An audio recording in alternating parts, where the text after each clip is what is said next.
Hi, my name is Zhiyong, and I'll be talking to you today about your travel and travel service usage experiences. I really appreciate you taking out the time for this interview.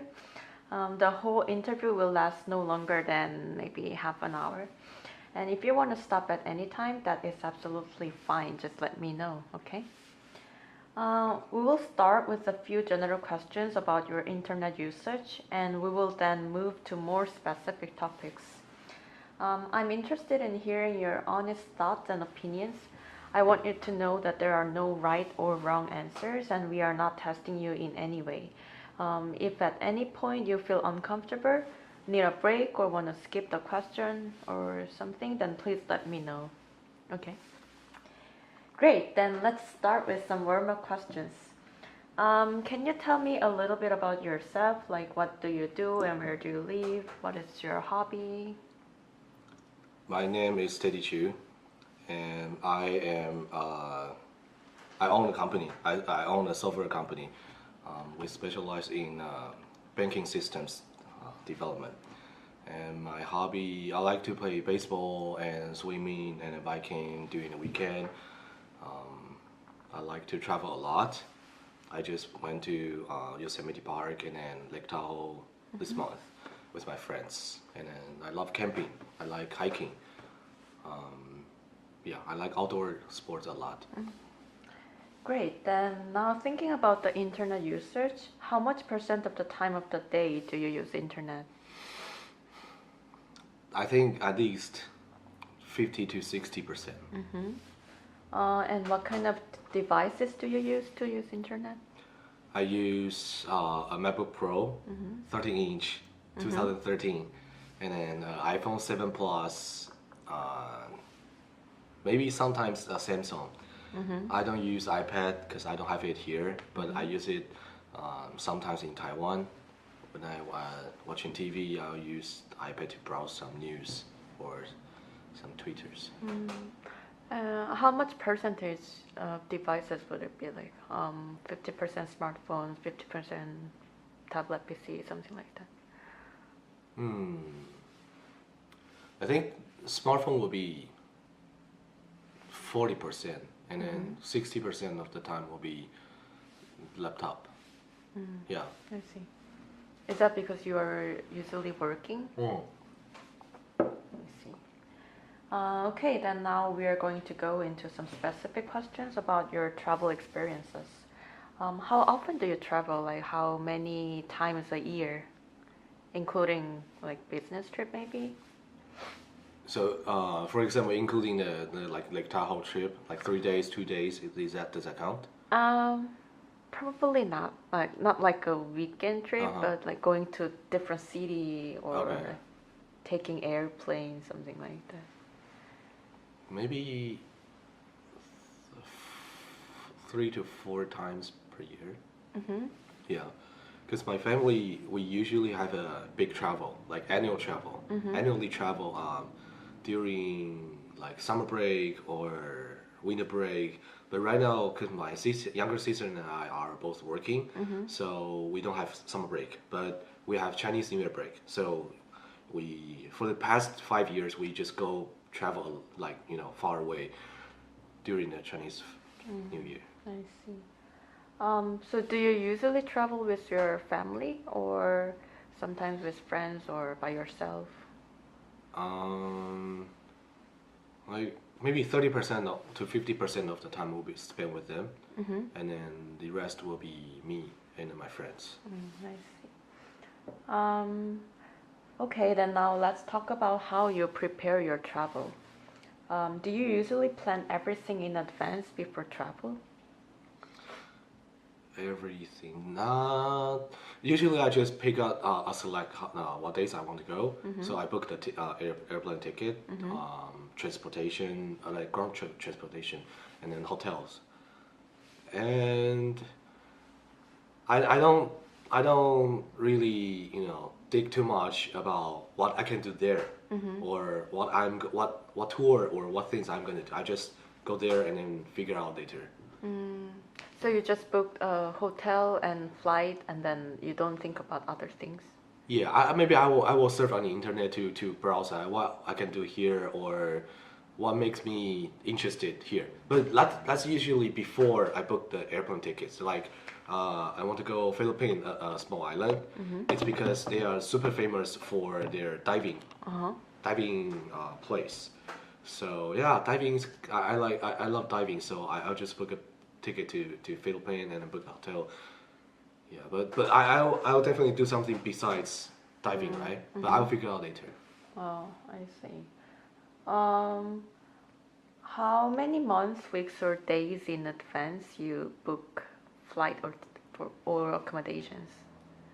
It's pretty random. For the family trip, we usually book around before 11 or 10 months. We will discuss our next trip right after we come back.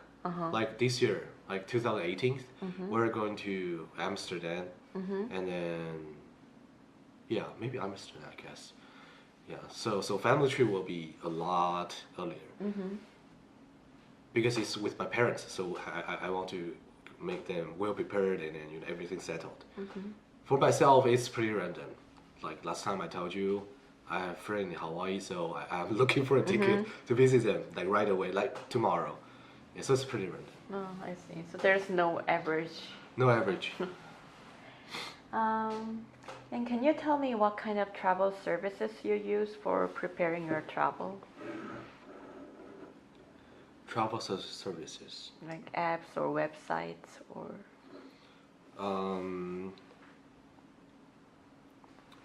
I right now I will start to search flight ticket first.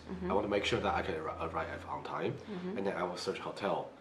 So for the flight ticket, I use Google Flight. Not right now, because do I have to tell the benefit or pros and cons right now, or just? Sure, it would be great. Okay, so Google Flights is very friendly to use the website, but I want them to have a mobile app because sometimes I can check when I walk in. They will show the dates, like average price, so you can see. Because by time it's pretty flexible, so I can depart. I can depart from during weekend or weekdays, and then usually weekdays more cheap. So yeah, I can select dates, and then yeah, I will search using Google Flight first, but I will double check is the ticket the cheapest price using Expedia or Skyscanner. I will use these two to double check again. Usually they are the same price. Yeah, I just double check. So you check the Google Flight first with mostly using mobile, and no, using my computer because they have only desktop. Oh, okay. And then you check if you check the price of Skyscanner and Expedia as well. No. Yeah. Expedia, right? Yeah, Skyscanner and Expedia. I see. Usually I do that on the computer because I have more information. I see. So,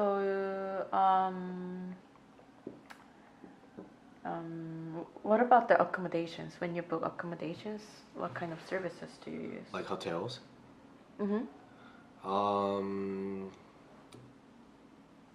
I like maybe 60% of the time I use Expedia or Agoda. Maybe these two because yeah, I like these two, their design. And maybe 30 or 40% of the time I will go directly to the ihg.com because I'm a member of the resort group, so I have a better benefit with them. But I just when I go on a business trip, I always want something very stable.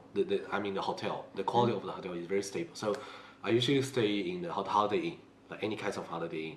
And then Holiday Inn belong to IHG, and I have a membership, so I just go directly to IHG and then type in the place I want to visit. Like I'm going to Paris and then Portugal, so I book the Holiday Inn in there using ihg.com. But if I'm going to like Hawaii or something to have fun, I will use Expedia and Agoda. Yeah. So is there a reason you use Expedia or Agoda I like their design. design? Yeah, the color and Can you tell me in more specifically? okay. Yeah. Expedia and Agoda. Uh-huh. What do you like about their services? I like Expedia the most because um, I like their design. I can like grab I can get my information very easily from the first impression.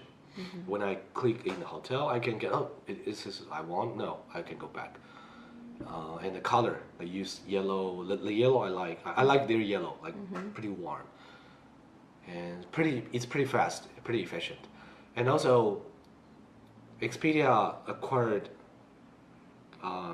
lots of good tech companies to help them to improve their technology, something like web or mobile. For example, I have there's a app I used before to track all my flights and my schedules. It's called Flight. Shit, my favorite app, but I forgot their name. Flight Tracker or something 5. It's pretty, super beautiful. And then they bought it. So it's pretty sad. But, they acquired the people to improve their app. So Expedia's app is pretty good. I like it. Yeah. Even though people, keep saying that Airbnb has good design or young people are start using Airbnb, but I'm maybe called old-fashioned or I have different opinion. Yeah, same as Agoda. Their color is pretty bright, so I think it's modern and it make me feel happy. And then also the most important part is that I can get my information very easily because I have no passion. So I don't want to figure out some easy information using a lot of time. So when have you used Airbnb before? So when you use Airbnb, you thought that it's hard to find the information that you wanted? Yeah, yeah. Uh, but I just download their app again, and then it's better. It runs out better. Yeah, it's easier to find what I want. But I think they are just targeting different customers because maybe Airbnb they want to do something more. They will tell you about the house story or the story of the owner. Right. But actually, I don't really care about that. The reason I don't care about the story is that do I have to say that? Is it useful for the interview? Yeah, sure. It's not because I don't care about the history or the owner. I care about that a lot. So that's why if I'm going to go into somewhere I don't know, I will prefer not to plan. I prefer to ask local people like neighbors or police on the street. I say, hey, what's your favorite meal here? Like introduce me to the restaurant. So I want to feel a local life. But Airbnb is like they are between business and local. They rented the house, but the owner, like 80% of the house I rent, the owner is not there. So no one is talking to you. And then the house, okay, we got a 500 years house. Oh, I get it. But just like going to a museum or like history place, you need someone to explain to you. Everyone has a book or there's a something on the wall you can see, but it's so much different. I think people can tell. So I don't think Airbnb is doing that very good. Yeah. So for the local part, but for the business part, they are not very efficient. They don't have reward points. They don't. They tell story first, but tell you story, but no one's there. So it's just like 50% story, and yeah, and their apps design, website design, it's just sometimes a little bit confused. Like, yeah, not super easy to get the information, especially the fonts. Like, for example, I download the app again and then try to browse all my history trips, or try to discover a new Airbnb in Paris or somewhere else I'm going to go. The font is they are same type of fonts, like regular, just sizing difference, and then it's pretty thin. But okay, I know design, good looking, but that's not very useful. So it was not easy to read. Not easy to read. Yeah, and then also they're tech company. They are not like hotels.com or Priceline, they old-fashioned travel agency. So they should have pretty good technology in their app or website. But I have to say it's a little bit crappy. Not crappy. Yeah, it's not super good. Their messaging app or some function just what happened here. Yeah. So what's the most important thing when you choose travel accommodations or travel accommodations providing apps? Like, what's the most important thing that you care? About the hotel or about the platform? Let's start from the hotel first. I will read others' review Uh-huh. a lot, and then review first, and then location and pricing. Yeah. Review, location, and price. Yeah. Those are the three most important things that you care. Yeah. And what about using accommodation booking services? What kind of things are the most important thing to you? Like price or user experience or design? Maybe user experience, because to find a airplane ticket or hotel, it's usually a pretty complicated thing, right? Right. You have to choose the right location, right time, right price. So I think user experience is very important to help the customer make their decision in a short time. And then and also it's I think that will be the biggest, not biggest money. Like it's usually not cheap, right? It's over $300. Right. Yeah. Right. So and then you will have to pay using your credit card. That's something online, so people don't feel safe. I feel safe because I work in the industry, so I know the technology.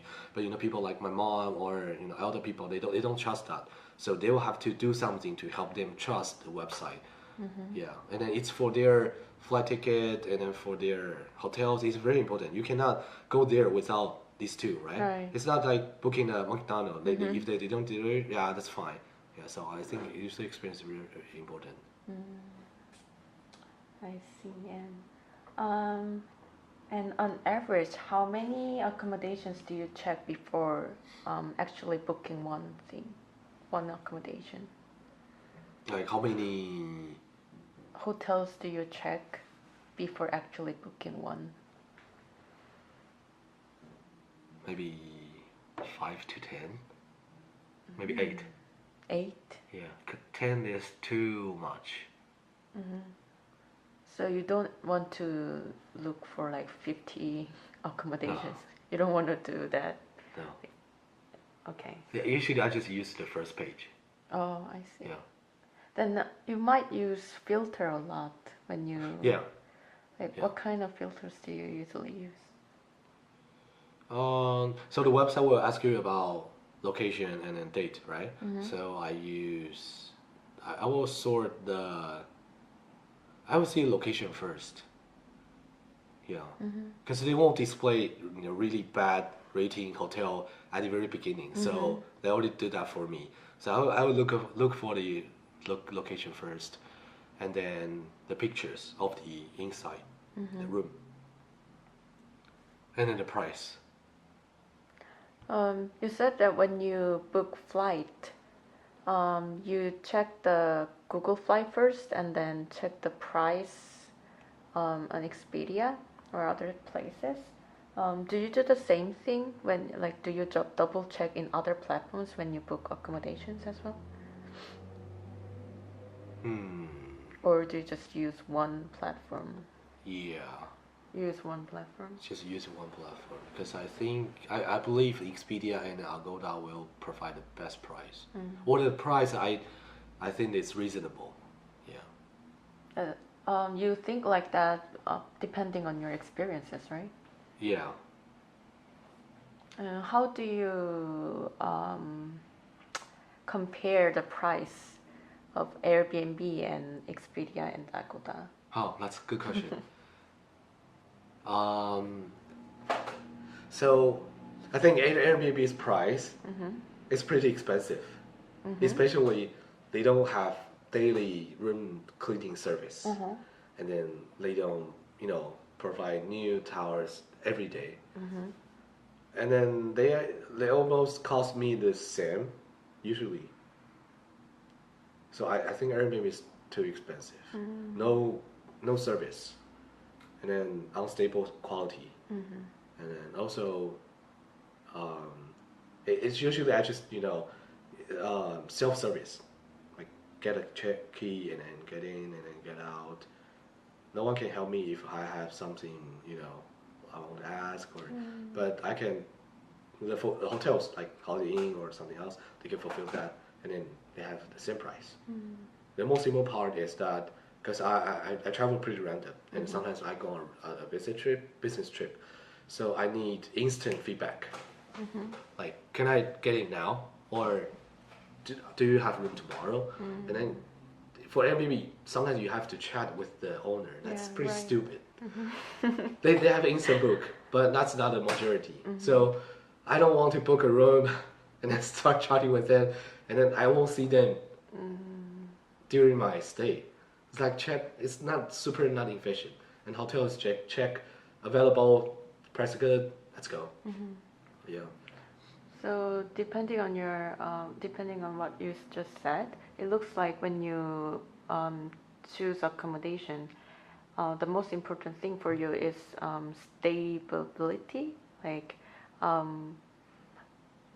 so sometimes you just randomly book hotel, so it has to be very easy to use and easy to book, like with the short notice, and also like you don't want to actually chat with host, or you just want the stable service that you had before. Is it right? Yeah. Because I want the whole experience to be very efficient, like efficiency is efficiency. the most important thing. Yeah. So when you are sorry to interrupt about that. One more thing I thought about efficiency. So Airbnb is usually they don't provide the actual address of the house. But Right. I don't know. I want to know exactly where the house is. Yeah. Before you actually book. Yeah. I see. And you said that you have a lot of different kinds of travel. Like there's a family travel that you plan like a year in advance, and there are some business trips that you just randomly go. So when it's like a very well planned travel, you still don't want to use Airbnb?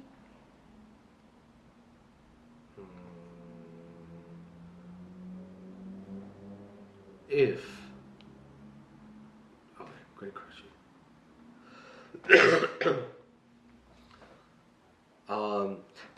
So usually if I have a well planned travel, that's usually with my family, and they want to have better quality of the hotel, so their budget is not super high, but it's so much higher than our generation. So Airbnb is not their style, and then because